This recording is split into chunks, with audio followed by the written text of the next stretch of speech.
Ya, sahabat-sahabat saya yang hatinya tenang dan damai. Seringkali kita selalu memisahkan apa yang kita lihat dengan keesaan Allah Subhanahu wa taala. Sehingga penilaian dan perasaan kita terhadap sesuatu yang kita lihat itu selalu berhenti terhadap sesuatu tersebut.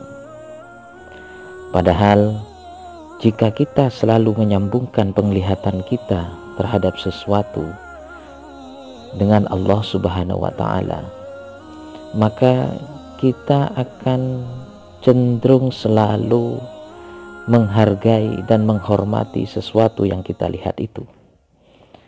Sebab pada prinsipnya apa saja yang ada di dunia ini sebenarnya adalah pengejawantahan dari kekuasaan dan keesaan Allah Subhanahu wa taala.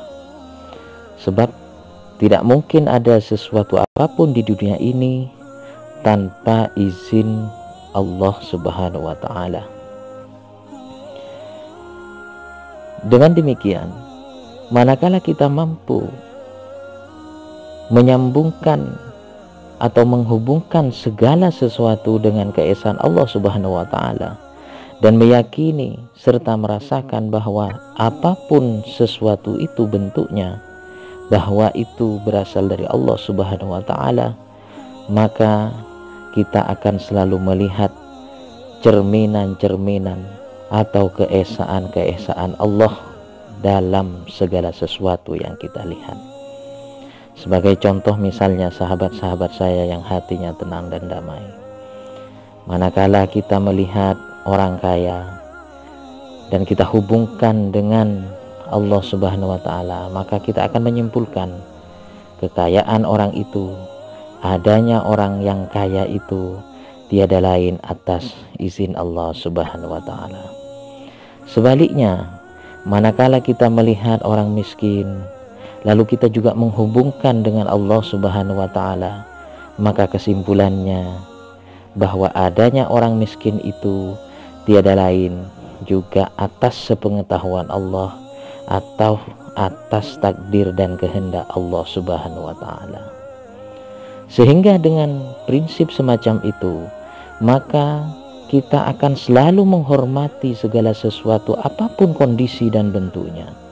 Melihat orang kaya, kita akan menghormati karena yang terbayang dalam benak kita, dalam pikiran kita adalah keesaan dan kekuasaan Allah yang mentakdirkan orang kaya itu. Demikian juga ketika melihat orang miskin, manakala kita selalu menghubungkan dengan keesaan dan kebesaran Allah Subhanahu wa taala, maka kita akan selalu menghormati orang miskin itu karena yang terbayang dalam benak dan hati kita adalah kekuasaan dan keesaan Allah yang mentakdirkan adanya orang miskin itu.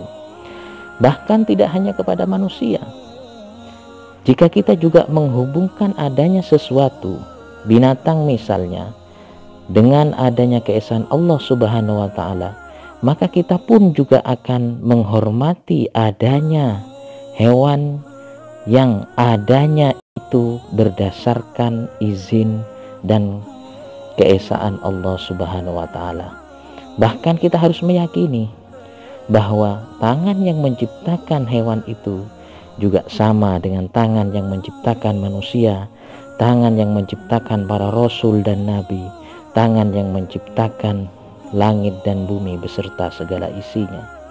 Sehingga kalau kita selalu menautkan pikiran kita, selalu menghubungkan segala sesuatu yang kita lihat dengan asal muasalnya, yaitu Allah Subhanahu wa taala, maka kita akan melihat segala sesuatu apapun di dunia ini sebagai pengejawantahan atau cerminan dari keesaan Allah Subhanahu wa taala.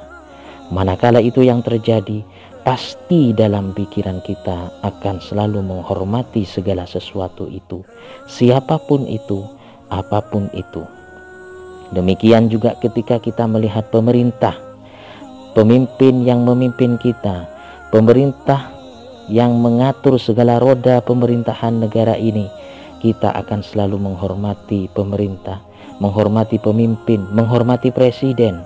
Karena adanya presiden itu, pemerintah itu, penguasa itu juga berdasarkan atas takdir dan keesaan Allah Subhanahu wa taala. Sehingga kita mendoakan, juga turut mendukung jalannya roda pemerintahan ini juga bagian dari takdir dan keesaan Allah Subhanahu wa taala. Demikian sahabat-sahabat saya yang hatinya tenang dan damai, semoga ada manfaatnya.